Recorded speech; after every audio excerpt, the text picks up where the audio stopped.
Mastering the butterfly spread. What is a butterfly spread? Butterfly spread होता क्या है? देखिए, बटरफ्लाई स्प्रेड एक ऐसी ऑप्शन स्ट्रैटेजी है जहां पे 3 लेग का इस्तेमाल किया जाता है। एक लोअर स्ट्राइक बाय करते हैं, एटीएम को हम सेल करते हैं डबल क्वांटिटी में, और ओटीएम की स्ट्राइक हम अगेन बाय करते हैं उसे पूरी तरह से हेज करने के लिए। यहां पे हमारा रिस्क बहुत ही ज्यादा लिमिटेड रहता है और ये एक नॉन डायरेक्शनल ऑप्शन स्ट्रैटेजी है जिसे हम बुल और बियर स्प्रेड के कॉम्बिनेशन से बनाते हैं। और ये बनाया कब जाता है? जब ट्रेडर एक रेंज बाउंड मार्केट एक्सपेक्ट कर रहा होता है। तो डेफिनेशन क्या है? A butterfly spread is a low risk non directional option strategy that combines bull and bear spreads with a fixed risk and capped profit. It is used when the trader expects the underlying asset to stay within the specific price range until expiration. ठीक है, हमने क्या किया? हमने analysis किया और ये निकाला कि मार्केट एक रेंज में रह सकता है और इसी रेंज में एक्सपायर हो सकता है, तो हम इसका इस्तेमाल करते हैं। अच्छा, देखने में ये पे ऑफ ग्राफ आपका आयरन फ्लाई की तरह भी लग रहा है, लेकिन आयरन फ्लाई और बटरफ्लाई में थोड़े से डिफरेंसेस होते हैं। आयरन फ्लाई हमेशा क्रेडिट में बनता है, बटरफ्लाई हमेशा डेबिट में बनता है। आयरन फ्लाई में कॉल और पुट दोनों का यूज किया जाता है। बटरफ्लाई में कि आप किसी भी एक साइड काम कर सकते हैं, कॉल का बटरफ्लाई बना सकते हैं, पुट का भी बटरफ्लाई बना सकते हैं, वो हम आगे अभी समझेंगे। आयरन फ्लाई स्ट्रिक्टली तब करना चाहिए जब आप 100% श्योर हो कि मार्केट एक रेंज में रहने वाला है। और जब हम बात करते हैं बटरफ्लाइज की, तो बटरफ्लाइज को हम पहले दिन से ही डायरेक्शनली भी प्ले कर सकते हैं, तो वो सारी चीजें भी हम आगे जाके समझने वाले हैं। तो दोनों का पे ऑफ दिखने में जरूर सेम है, लेकिन दोनों का मॉडस ऑपरेंडी, काम करने का तरीका सब कुछ अलग है। Components of a butterfly, components के बारे में बात करते हैं, समझते हैं कि क्या क्या कैसे बनता है butterfly. Buying a lower strike price option, call या पुट, जैसे हमने डिस्कस किया था। Selling 2 ATM at the money strike options, call and put. Buying 1 higher strike option, call and put. देखो, अगेन कॉल एंड पुट दोनों में बन सकता है, तो ये आपको डिसाइड करना है कि कॉल या बनाना है कि पुट के लिए बनाना है। सारी चीजें आगे कवर हो जाएंगी। तो ये कंपोनेंट्स हैं बटरफ्लाई स्प्रेड के, ठीक है। याद रखिएगा कि all the legs are of the same expiry. Expiry हमें सब में सेम रखनी है। सपोज मार्केट 25,000 पे है, मार्केट 25,000 पे है, तो हम क्या करेंगे?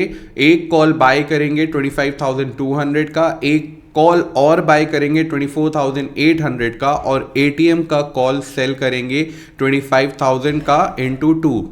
यहां पे 2 लॉट्स, यहां पे 2 lots, we are going to sell it in 2 lots. और याद रखिएगा, आपको सबसे ज्यादा प्रॉफिट कब होगा? जब मार्केट 25,000 के आसपास एक्सपायर होगा। चलिए इसको बनाना भी समझ लेते हैं। हमने क्या किया, जैसे यहां पे मार्केट है 24,600 पे, तो हम क्या करेंगे? 200 स्ट्राइक अंदर जाके कॉल बाय करेंगे, ठीक है। और क्या करने वाले हैं? 200 स्ट्राइक ऊपर जाके कॉल बाय करेंगे और एटीएम का कॉल सेल करेंगे 2 लॉट में। एटीएम का कॉल सेल करेंगे 2 लॉट में। डिस्टेंस की बात अभी हम कर लेंगे। मैं यहां पे आपको रैंडम 200 पॉइंट का डिफरेंस दिखा रहा हूं। इट्स नॉट नेसेसरी कि आप 200 पॉइंट के साथ ही काम करो। यहां पे आपका बटरफ्लाई रेडी हो चुका है। 3 चीजें हमें यहां पे देखनी है कि हमारा मैक्सिमम लॉस कितना है? 2200 रुपए का, और यही हमारा नेट डेबिट है। हमारा जो नेट क्रेडिट है वो यहां पे नेगेटिव है। मैक्सिमम प्रॉफिट हमें कहां पे मिलने वाला है? हमें मैक्सिमम प्रॉफिट मिलेगा 24,600 के पास, जहां पे हमने अपना लेग सेल किया है, ठीक है। और जो हमारा मैक्सिमम लॉस है, ये हमारा मैक्सिमम डेबिट है जो हमने मार्केट को दिया है। कैसे निकाला हमने अपना नेट डेबिट? देखो, हमने सेल किया है 193, मतलब 193 रुपीज का प्रीमियम हमने कलेक्ट किया है, ठीक है। तो 193 इंटू 2 386, ठीक। हमने पे कितना किया है? 310 और 107। तो हमने क्या किया? -107 -310, तो हमारा -31 रुपीज का डेबिट आया, ठीक है। इसको हमने मल्टीप्लाई किया लॉट साइज के हिसाब से, हमारा आ गया 2325 रुपए। रैंडम थोड़ा पॉइंट्स ऊपर नीचे है, इस वजह से ऐसे दिखा रहा है। ये हमारा मैक्सिमम लॉस हो गया, ठीक। और हमने यहाँ पे क्या देखना है? और हमें समझना है यहाँ पे कि हमारा डेल्टा एकदम न्यूट्रल है। डेल्टा न्यूट्रल होने का मतलब क्या है? कि ट्रेड हमारा बिल्कुल पूरी तरह से बैलेंस है, और पूरी तरह से बैलेंस होने की वजह से इसमें हमें बहुत ज्यादा MTM फ्लक्चुएशंस देखने नहीं पड़ेंगे। और मैक्सिमम प्रॉफिट हमें एक्सपायरी पे मिलेगा। वेगा हमारा नेगेटिव है, दैट मीन्स कि इसे हम तब करें जब मार्केट की आईवी बढ़ी हुई है तो हमें सबसे ज्यादा अच्छे रिटर्न्स मिलेंगे। और क्योंकि ये 100% हेज्ड है इसलिए गामा का इसके ऊपर कोई इंपैक्ट नहीं होने वाला है। और थीटा डीके तो हम यहाँ पे लेने वाले हैं, थीटा पॉजिटिव है, दैट मीन्स कि हमको इस स्ट्रैटेजी में थीटा गेन करना है। अगर हम ब्रेक इवेंट्स की बात करें तो लोअर ब्रेक इवन हमारा क्या होता है, हमारा लोअर ब्रेक इवन होता है lower strike plus net premium. मतलब अगर हम कैलकुलेट करते हैं लोअर स्ट्राइक हमारी क्या है 24,400 की कॉल, इसमें हम प्लस करेंगे प्रीमियम हमने कितना दिया 31 रुपीज का, राइट, ऐड किया 24,431, 24,430, ये हमारा लोअर ब्रेक इवन था। और अगर हम अपर ब्रेक इवन की बात करते हैं, अगर हम अपर ब्रेक इवन की बात करते हैं तो वो क्या होता है हमारा अपर स्ट्राइक माइनस नेट प्रीमियम। ठीक है, तो हमारी अपर स्ट्राइक क्या है, हमारी अपर स्ट्राइक है 24,800 माइनस 31 कितना हो गया 24,770, ये देखो 24,769। ठीक, ये हो गया हमारा ब्रेक इवन कैलकुलेशन की। बटरफ्लाई में हम ब्रेक इवन कैसे कैलकुलेट करते हैं। बात करते हैं व्हेन टू क्रिएट, हम बटरफ्लाई क्रिएट करते कब हैं, when you expect a minimal movement in the underline, जब हम मार्केट्स में किसी भी अंडरलाइन जिस पे हम ट्रेड कर रहे हैं उसमें बहुत ही कम मूवमेंट हम एक्सपेक्ट कर रहे हैं, लो वोलेटिलिटी एक्सपेक्ट कर रहे हैं, हम तब ट्रेड करते हैं अपने बटरफ्लाई को। ठीक है, जिसमें ज्यादा मूवमेंट ना हो। आइडियल इन लो वोलेटिलिटी इन्वायरमेंट, अगेन जब मार्केट में बहुत ज्यादा वोलेटिलिटी नहीं होती है, when time decay can work in your favour.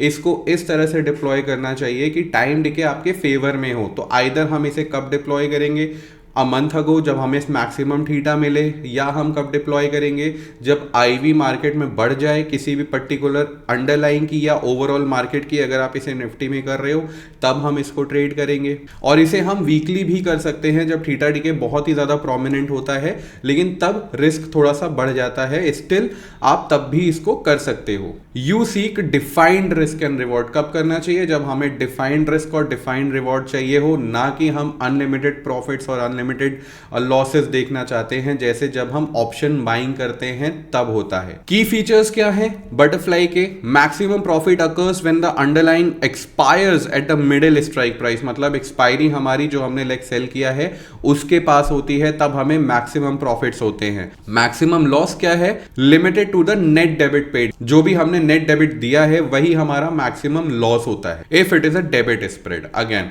Credit में भी बटरफ्लाई को बनाया जा सकता है, लेकिन वो तभी बना सकते हो जब आप थोड़ा सा मार्केट में पुराने हो जाओ, जब हम थोड़ा सा ट्रेंड एनालिसिस बहुत अच्छे से करने लगते हैं, रिस्क थोड़ा सा ज्यादा ले सकते हैं, तब आप जब भी बटरफ्लाई क्रिएट करोगे तो हमेशा ही वो क्रेडिट में बना सकोगे। But that is possible only if you gain some experience in market. उससे पहले आपको क्रेडिट में नहीं बनानी है, तो आपका बटरफ्लाई हमेशा ही डेबिट में बनेगा। ब्रेक इवन पॉइंट्स मैंने डिस्कस कर ही लिया है। Lower break even, upper break even क्या होता है, लोअर ब्रेक इवन होता है lower strike plus net premium paid, और अपर ब्रेक इवन होता है higher strike minus net premium paid. ठीक, हमने देख लिया।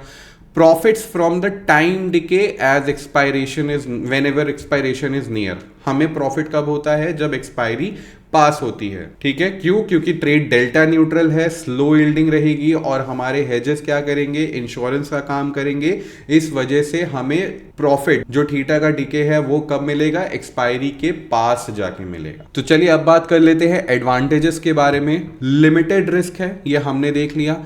डिफाइंड रिवॉर्ड भी होता है, ये भी हमने देख लिया। It is a good strategy for range bound markets, utilises time decay to advantage, मतलब हम यहाँ पे टाइम डिके का ही मेन बेनिफिट लेते हैं। हायर प्रोबेबिलिटी ऑफ सक्सेस, यहाँ पे क्योंकि मेरा आरआर फेवरेबल है तो जीतने के चांसेस हमेशा बढ़ जाते हैं। और अगर हम डिसएडवांटेजेस की बात करते हैं तो लिमिटेड प्रॉफिट पोटेंशियल है। कई लोग जो अनलिमिटेड प्रॉफिट एक्सपेक्ट करके चलते हैं मार्केट से, सिर्फ ऑप्शन बाइंग करते हैं, उन लोगों के लिए ये ट्रेड नहीं है। क्योंकि देखिए ऑप्शन सेलर्स को हमेशा पता है कि उनके प्रॉफिट्स लिमिटेड होते हैं, लेकिन एक ऑप्शन बायर अनलिमिटेड प्रॉफिट्स या एक फ्यूचर बायर अनलिमिटेड प्रॉफिट्स की तरफ बेट लेता है, लेकिन स्टेक पे क्या होता है, उसका 100% कैपिटल। तो जो भी इस तरह के लोग सेटअप ट्रेड करते हैं उनके लिए ये एक डिसएडवांटेज ही उन्हें लगने वाला है। Requires precision in strike selection. अब स्ट्राइक सिलेक्शन बहुत ज़्यादा इंपॉर्टेंट रोल प्ले करता है यहाँ पे, कि कौन सा स्ट्राइक आप चूज कर रहे हो अपने रिस्क को कितना मिटिगेट करने के लिए। अगर आप बहुत क्लोजर स्ट्राइक्स को चूज करते हो तो आपका रिस्क बहुत कम हो जाता है। अगर आप फर्दर स्ट्राइक्स को चूज करते हो, दूर की स्ट्राइक्स को बाय करते हो हेज की तरह, तो क्या होगा, आपका रिस्क थोड़ा सा बढ़ जाता है लेकिन आपको रेंज का भी बेनिफिट मिलता है। थर्ड, अगर हम बात करें डायरेक्शनल इसे प्ले करने का, तो हमें डिफरेंट स्ट्राइक्स चूज करनी है। तो स्ट्राइक सिलेक्शन बहुत ज़्यादा इंपॉर्टेंट रोल प्ले करता है एक बटरफ्लाई स्प्रेड में। उसके लिए आपको प्रिसाइज होना पड़ेगा। ये एक डिसएडवांटेज है, लेकिन शुरू में जब आप इसको ट्रेड करना सीख रहे हो, जब आप इसको समझ जाओगे, सीख जाओगे, फिर ये डिसएडवांटेज नहीं एडवांटेज ही की तरह काम करेगा। Not suitable for trending markets, this is an advantage अगर आप बटरफ्लाई को डायरेक्शनली प्ले करोगे, but this is a disadvantage अगर आप बटरफ्लाई को नॉन डायरेक्शनली प्ले करोगे। ठीक है। Can occur cost if premiums are high, अगर हायर प्रीमियम होंगे तो हमारा डेबिट भी ज्यादा होगा, तो उस वजह से हमें थोड़ा सा लॉस भी ज्यादा दिखेगा at the time of deployment. तो अब जो अभी डिसएडवांटेज हमने डिस्कस किया है, चलिए उसके बारे में बात करते हैं नेक्स्ट मॉड्यूल में, कि ट्रेंडिंग मार्केट के लिए हम बटरफ्लाई को कैसे ट्रेड करेंगे और इस डिसएडवांटेज को, not suitable for trending market, इसको हम कैसे एडवांटेज में कन्वर्ट करेंगे।